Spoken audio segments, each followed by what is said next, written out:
Hey guys, welcome back to DASKA Discusses. Well, you're in for it today. I'm going to do something different yet again like I did last week with that quiz, but this time, no. I'm going to give you guys a retro, old school, nostalgic board game review. What am I going to review? Well, there's two games in particular actually. Now where are they? I found them all like covered in dust downstairs. Here they are. Nightmare, the video board game, and the sequel, Nightmare 2, Baron Samedi The Zombie. Yeah. So let's do this. Let's see what these were like back then. Ah, the memories. The memories of this. Nightmare, the video board game, made in Australia by what, a couple of cowboys, I think the names of the company, and I think it was 1991 this one came out. And if you look at the back of it, of course you've got the antagonist of the game, which was the Gatekeeper. Now what's interesting about this video board game was that it was a, I reckon it was kind of like a, in a way, it was like a rite of passage back in the early 90s. Now, you had all your board games, you had Monopoly, you had all that stuff, but in terms of like horror board games, there was a couple around, but when this came about, look, I don't know what the first video board game was, right? But let me just say this, Nightmare, especially in Australia and probably all over the world as well, it was huge. Now, I don't know how many units they sold, whatever, but it's not about that. I'm here today to talk to you about my experiences playing Nightmare and also about, you know, like, how come there's none of these anymore? I mean, there is. I've seen, like, they've updated it, you know, into Atmosfear and all that, but let's just talk about Nightmare, the board game. And in between my chatting, I'm going to show you shots of the game and all that as well, so let's talk about it. Now, it's pretty straightforward. I mean, look, now you got the whole board here, as you can see. Nightmare's a board game controlled by the videotape. Once you put it in your VCR, back then, you know, we didn't have DVDs, but your host is the gatekeeper. Now the rules state that you can't pause or rewind the tape, and because the gatekeeper considers it cheating, the aim of the game is to stop the tape before 60 minutes expires. Before you can stop the tape, you must. Here is the deal with it. There is, what, 6 different characters? So you've got Helen, the poltergeist, Gevorden, the werewolf, Khufu, the mummy, Andy Cantron, the witch, Baron Samedi The Zombie, and Elizabeth Bathory, the vampire. So basically what happens is that you've got this bag and you take out the headstones or the tombstones, whatever you want to call them, put them into a bag, put the numbers in the bag, and then basically everyone picks out who they're going to be for the game, right? Now I used to love being Gevorden because it was the black cross. I thought it looked pretty cool, and I also love going number 6 as well. So you put all these into a bag, you pick one out, and then you're like, okay, well you're going to be, you know, Baron Samedi, and your number is 3, which is important. Then you've got your time, fate, and chance cards as well that you put on the board, and as you can see, every one of the tombstones on the actual game board, as you can see, well, you know, they all range from like chance cards, time cards, fate cards.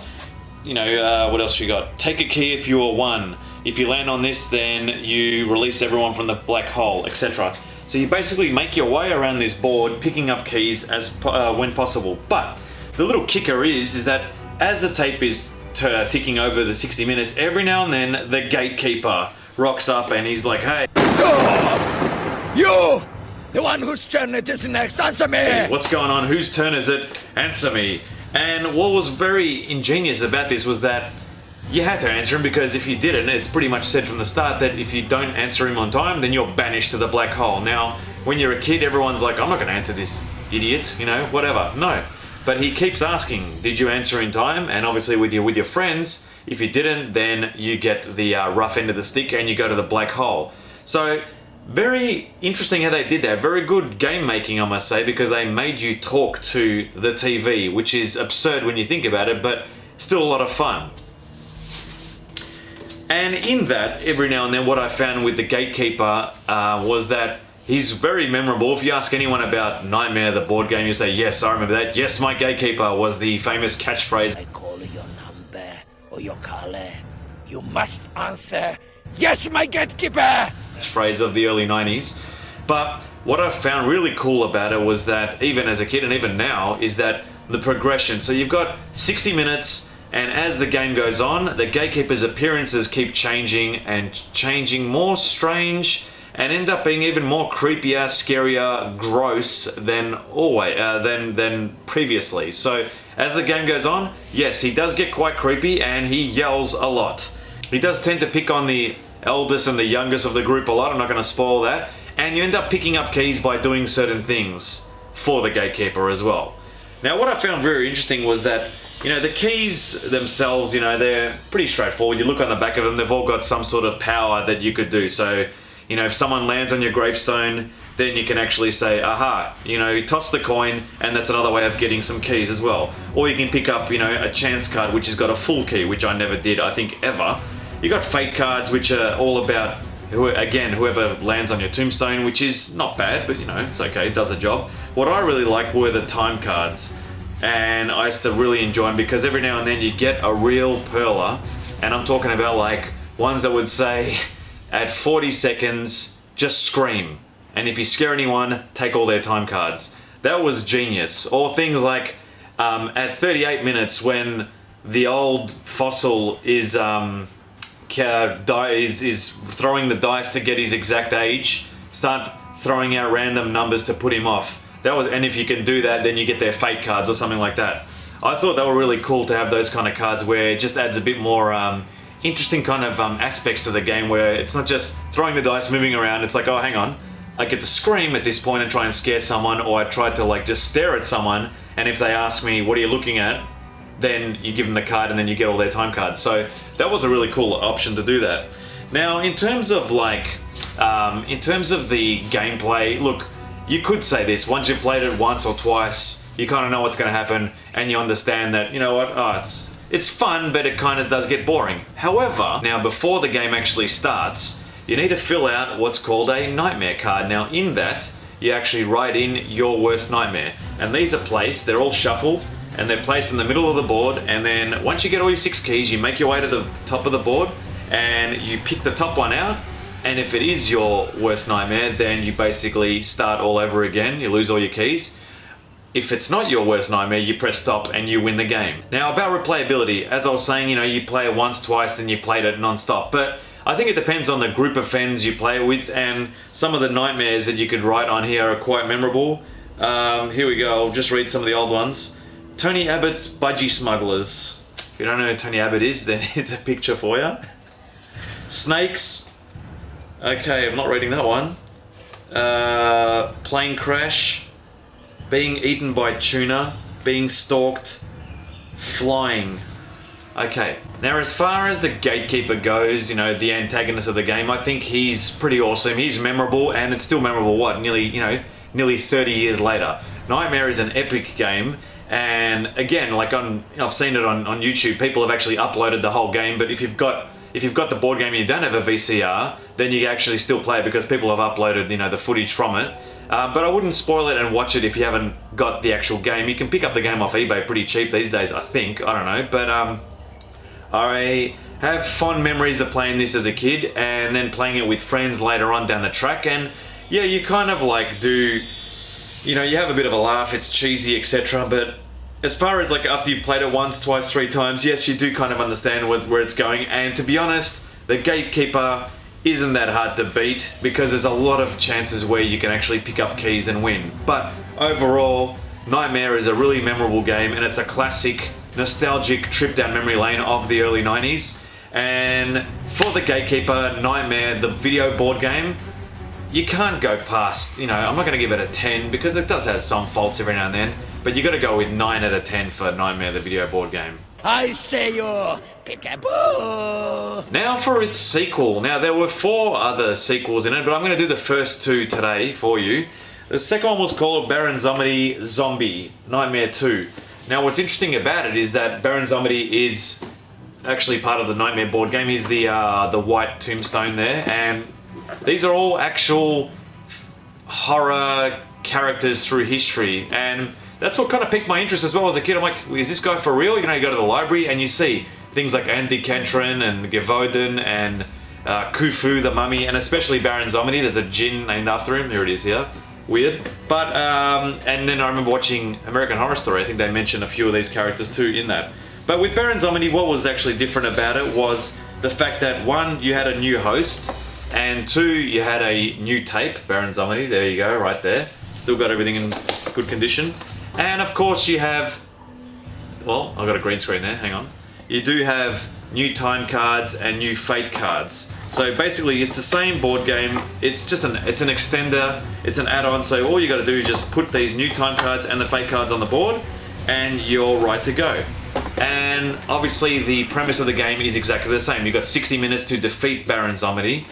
And what I find interesting about this game is that it is a lot, sorry about that, some sticky tape there. I've got a few copies of this. I had to pick the one with a sticky tape. Stupid. What I found about Baron Samedi was that it was a lot faster paced and it was a lot funnier. So in terms of, he's not necessarily as evil as the Gatekeeper and as scary in some parts.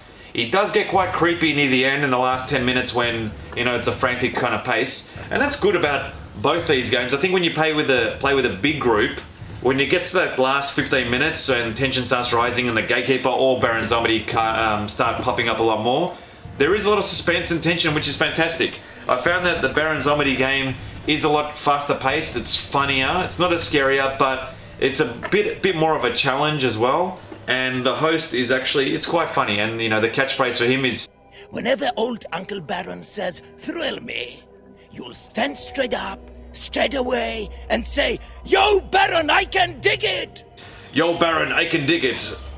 So you have to actually stand up when he says "thrill me." You have to stand up and say that, which is, you know, annoying. But again, it's still the same premise as Nightmare 1. It's still a great game to play. In terms of like a rating for this, I wouldn't say it's as good as Nightmare 1 because Nightmare 1 is the classic, but you know, if I gave Nightmare 1 a 9 out of 10, this is probably an 8 definitely for me. Now you're probably thinking, oh DASKA, why am I going to play these old retro games for? Who cares? Why are you reviewing this? Blah blah blah. I'm doing it because, well, I found it in you know, an old cupboard, and we're all under here in lockdown here in Australia in certain parts, and I'm like, let's talk about an old board game. But what I found was that if you do have this board game and you've played it and you're like, you know what, I've played this so much, I keep winning, it's easy to win all the time. What I reckon you do is a little thing. There are 6 tombstones on the board game which say, take a key if you are 1, take a key if you are 2, 3, 4. And what I used to find on average going around the board for an hour was that you'd pick up probably 2 keys, maybe even 3, just by pure luck landing on those tombstones. So what I did with a bunch of friends was this. We kept all those gravestones covered for the first 40 minutes of the game. So you keep them covered with like a black piece of tape, and then when it hits 40 minutes you peel them off, and then you've got a chance to like get your keys back. Now in summing up these games, you know, you may think, oh, you know, DASKA, you're just going down nostalgia lane and, you know, you're looking at the past. I'm like, well, no, the thing is that yes, they still have these types of, like I've seen, you know, after Nightmare 1, 2, 3, 4, they released Atmosfear. We'll talk about that another time. Then they released the DVD version of Atmosfear in the mid-2000s, I think. Then they made a sequel to that, and now they even have another one where there's an app on it. Yeah, I get it, but I think that whole feeling of like, you know, I keep going back to it about that, you know, the video I made about going to the movie store, but playing old video games like this, like Nightmare, where you put the tape in and you actually play it all together as a group. There were no mobile phones, so no one could get distracted. There was something about that I really enjoyed. Now, you can still play this with friends now. I think if you had young kids and they tried to play this, say 12 and up, they'd probably find this lame or boring. But, you know, I do think that they kind of, you know, our parents, they kind of raised us a bit tougher, if anything. Like if like, say I was playing this, what, 9, 10 years old, if a 9 or 10 year old kid was playing it now, depending on, you know, how they're brought up, obviously, I think they'd be freaked out completely. So, you know, watching old horror movies and playing games like this back then was no big deal. Has that actually changed in this generation? Let me know in the comments what you think, but how would this go down now? If you had nieces or sons or daughters and you let them play it and they were like 10, 11 years old, have they played it? Let me know in the comments as well. But I just think that, you know, they probably wouldn't enjoy it. They probably find it boring, or they just laugh at it. Whereas back then, yes, we had a laugh, but we actually did enjoy playing it as a big group because, you know what, maybe we didn't have all the technology and stuff like that maybe we didn't have all the technology they have back then, and it was something fresh and new. And getting all the sequels like I did, it was awesome to like get a new game, put it in, and see what Nightmare 3 and 4 actually entailed. Anyway, guys, look, that's my review of the Nightmare board games part 1 and part 2. I hope you really enjoyed this trip down memory lane. Let me know what you thought of this vid in the comments, and if you've played Nightmare and if you enjoyed it as well. What were your favourite moments of it, but don't give me out any spoilers as well. And obviously, if you leave a like if you like the video, please hit subscribe if you want to follow me and stay up to date with my videos, and stay safe, and I will see you guys on the next episode of DASKA Discusses. Boom! You're banished!